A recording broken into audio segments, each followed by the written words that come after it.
Hello નમસ્કાર મિત્રો, આપણે આગળ ઘણા બધા વિડીયો જોયા. આ વિડીયોની અંદર આપણે જોવાનું છે કે કોઈ પણ આકાર આપેલો હોય, મતલબ કોઈ પણ આકાર હોય તેનું પૃષ્ઠફળ, મતલબ એનું પૃષ્ઠફળ આપણે કઈ રીતે શોધી શકીએ. કોઈ પણ આકાર હોય, દાખલા તરીકે શંકુ આકાર હોય, સમઘન આકાર હોય, તો તેનું પૃષ્ઠફળ આપણે કઈ રીતે શોધી શકીએ તે આપણે આ એક્ઝામ્પલની મદદથી જોવાનું છે. કે જ્યારે બે અલગ અલગ આકારના કોઈ કોમ્બિનેશન આપેલા હોય તો તેનું ટોટલ પૃષ્ઠફળ, મતલબ એનું પૃષ્ઠફળ કઈ રીતે શોધવું તે આપણે આ એક્ઝામ્પલની મદદથી જોવાનું છે. તો તમે જુઓ વિડીયો કે આપણે તે કઈ રીતે કોઈ કોમ્બિનેશન આકારનું પૃષ્ઠફળ કઈ રીતે શોધી શકાય. હેલો નમસ્કાર મિત્રો, આપણે અહીંયા એક અર્ધગોલક આકાર અને શંકુ આકાર બેયનો ભેગો કરીને એક ભમરડો આપેલો છે. તેનું આપણે કુલ પૃષ્ઠફળ શોધવાનું છે. અહીંયા તમે આકૃતિ જોઈ શકો છો કે એક આકૃતિ આપેલી છે ભમરડાની અને તેનું ટોટલ પૃષ્ઠફળ શોધવાનું કીધું છે. તો સૌ પ્રથમ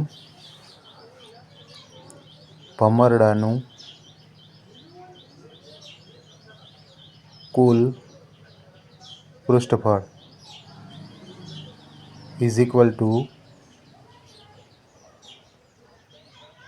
અર્ધગોલકની વક્ર સપાટીનું ક્ષેત્રફળ. સિમ્પલ, બરાબર, પ્લસ શંકુની વક્ર સપાટીનું ક્ષેત્રફળ. કેમ કે ભમરડાનું કુલ ક્ષેત્રફળ જોતું હોય તો તમારે અર્ધગોલકનું ક્ષેત્રફળ અને શંકુનું ક્ષેત્રફળ બેયનું ટોટલ કરો એટલે ભમરડાનું કુલ ક્ષેત્રફળ મળે. તો સિમ્પલ, આપણે અહીંયા અર્ધગોલકની વર્ગ સપાટીનું ક્ષેત્રફળ પહેલાં મેળવી લઈએ કે તે કેટલું મળે છે. તો અર્ધગોલકની વક્ર સપાટીનું ક્ષેત્રફળ ઇઝ ઇક્વલ ટુ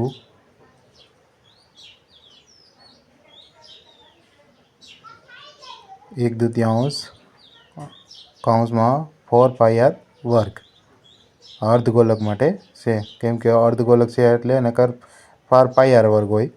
આ અર્ધગોલક છે એટલે અડધો પહેલાં હાફ મૂકવો પડે. તો 2 × 22/7 પાઈનો વર્ગ, મતલબ આર કેટલું છે 3.5. 3.5/2 × 3.5/2. તો આપણે આ અર્ધગોલકની વક્ર સપાટીનું ક્ષેત્રફળ આ મળી ગયું. હવે આપણે આને સોલ્વ છેલ્લે કરશું, ટોટલ કેટલું આવે છે. અત્યારે એમને રહેવા દઈએ છીએ. તો આગળ વધીએ. શંકુની વક્ર સપાટીનું ક્ષેત્રફળ.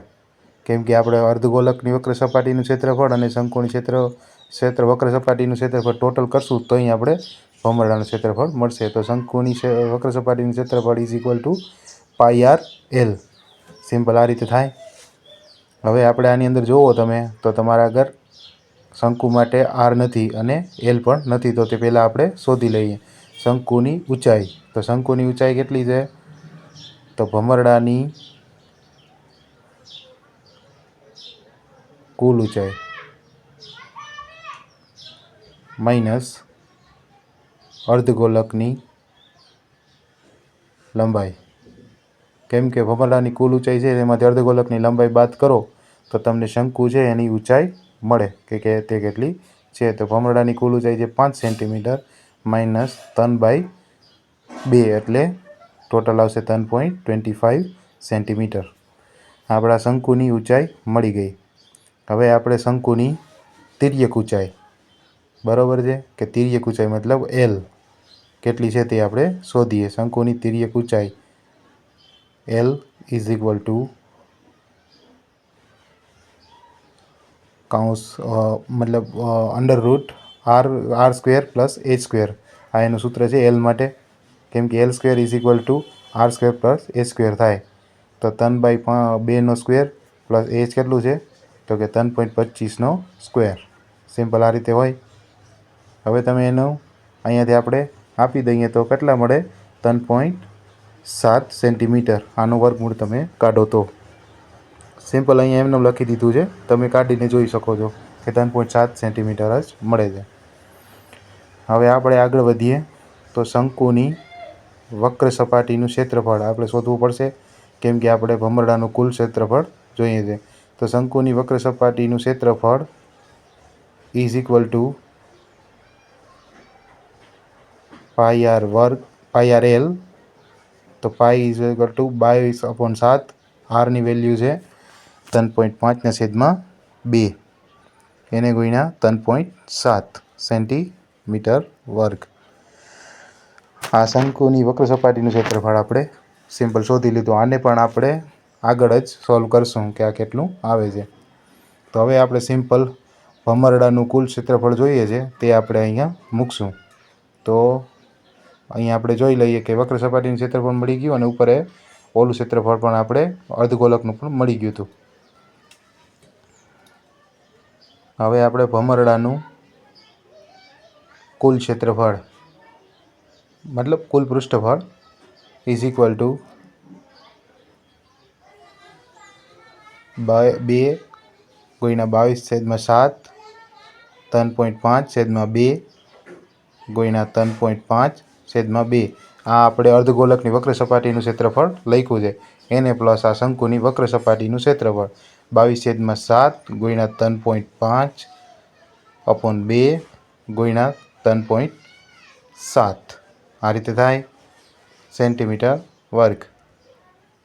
હવે આપણે તમે આની અંદર જુઓ તો તમને કોમન શું દેખાય છે? 22/7 3.5/2 આ બે આપણે કોમન દેખાય છે બે પદમાં. તો બે અહીંયા ઉડી જાય તો 3.5 પ્લસ 3.7 આ બે વસ્તુ વધે અંદર. તો હવે 2 ગુણ્યા 11 કરો એટલે 11 ગયા. અહીંયા 3.5 ગુણ્યા 7 કરો એટલે એ 2 ગયા. તો 11/2 ઇન્ટુ 7.2 સેન્ટીમીટર વર્ગ. તો ટોટલ થાય 39.6 સેન્ટીમીટર વર્ગ. તો આ હતું સિમ્પલ. તમે જોઈ શકો છો કે શંકુ અને અર્ધગોલક જ્યારે એક હારે આપેલો હોય તો તેનું ટોટલ પૃષ્ઠફળ કઈ રીતે